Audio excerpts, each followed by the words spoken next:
Hello, this video demonstrates axillary vein access in a patient with total venous occlusion in the setting of a previously occluded fistula on the left, on the right. He has a patent fistula now on the left. So to find the subclavian vein, we had to inject a vein in the neck. It was whatever peripheral vein I could find. And now you can see here's the subclavian vein, and then it's totally occluded here. So to get access, I'm using a micropuncture needle here and accessing the vein while contrast is flowing to take advantage of venous distension. And we're using this stiffened radiopaque micropuncture kit. I find that in patients with fibrosis, the stiffened dilator makes it easier to advance the 5 French catheter over the 018 wire.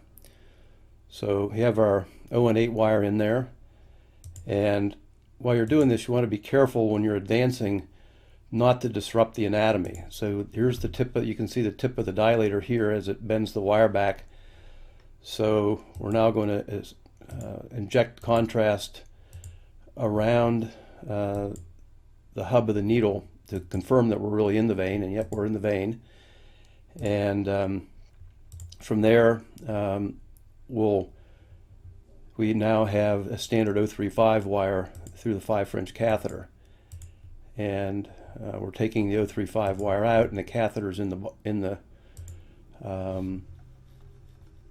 vein. Now, because this is going to be difficult to cross, I decided that it would be a good idea to put in a short 5 French sheath so that we don't lose access. And when you're inserting this, you have to be careful that the tip of the sheath is proximal to the inclusion without disrupting the anatomy and causing a contrast stain. So to do that, you're going to advance the dilator and then slide the sheath up to the tip of the dilator, and you may only get 10 to 15 millimeters of the sheath into the vein, but the important thing is now you have a stable access, a stable 5 French access.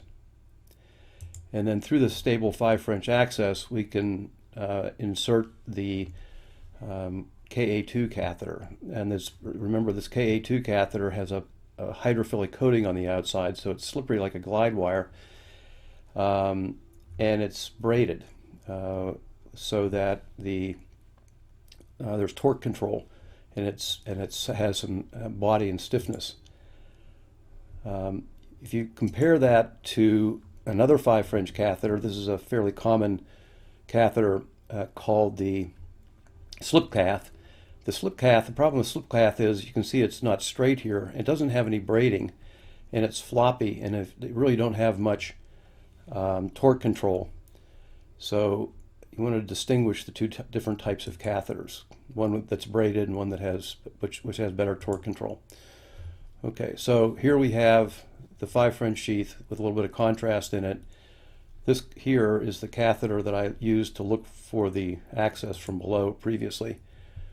So I'm going to advance the 5 French hydrophilic catheter through the 5 French sheath and into the subclavian that's occluded, and then turn it down into the occlusion. And then with this, you can push the catheter into the occlusion. And I'm continuing to push the catheter into the occlusion and gradually working it and twisting it to try to get it to go deeper into the occlusion. And you can see that it's going little bit by little bit. I'm able to get it to track into the occlusion. Now, they're always concerned, is it really in the vein, or is it somewhere else where you don't want it to be? So to confirm that we're still in the system, puff a little contrast, and you can see we're refluxing back. So at this point, I couldn't get the catheter to advance any further. So I opened up the hemostatic valve, and we're advancing a glide wire through the catheter and down into the central circulation. And then once the glide wire went into the circulation, I was able to get more purchase and advance the 5 French KA2 catheter deeper and deeper into the central circulation. And remember, what you see here beside is a catheter that's coming up from the leg. So we have you can see this making progress there. And now we have the catheter into what I hope is the right atrium. And to confirm that it's in the right atrium, we take out the glide wire and inject contrast, and you can see we're in the atrium.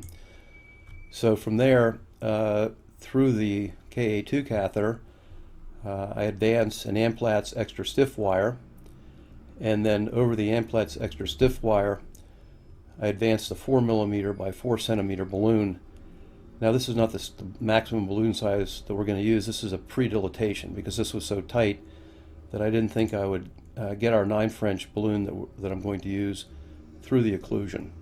So we get our 4 millimeter balloon through the occlusion over the Amplatz wire and inflate it. You want to make sure you start with your first inflation distal to where you really think the occlusion is, because once it's inflated, the size increases and it's hard to advance. So we're just going to do a head to tail overlap now, and just gradually at each site we're going to inflate the balloon to its rated burst pressure until the waist goes away and the pressure is stable, and we'll do that all the way until the tail of the balloon is visible in the pocket.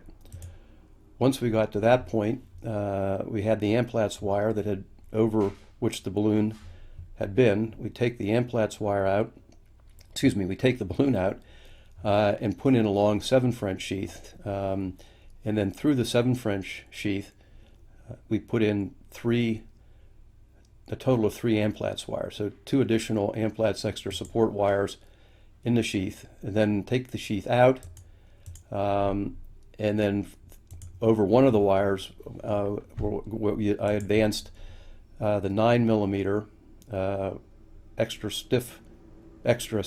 ultra non-compliant 9 millimeter balloon that has a rated burst pressure of 30 atmospheres, and this is a barred balloon called the Conquest. And we do a head to tail overlap, inflating it until we see the tail of the balloon in the pocket. And once that's accomplished, we are able to add an LV lead, an RV lead, and an RA lead all through that previously totally occluded subclavian in a patient with a previously occluded venous fistula. So thank you very much for your attention, and if I can help in any way, let me know.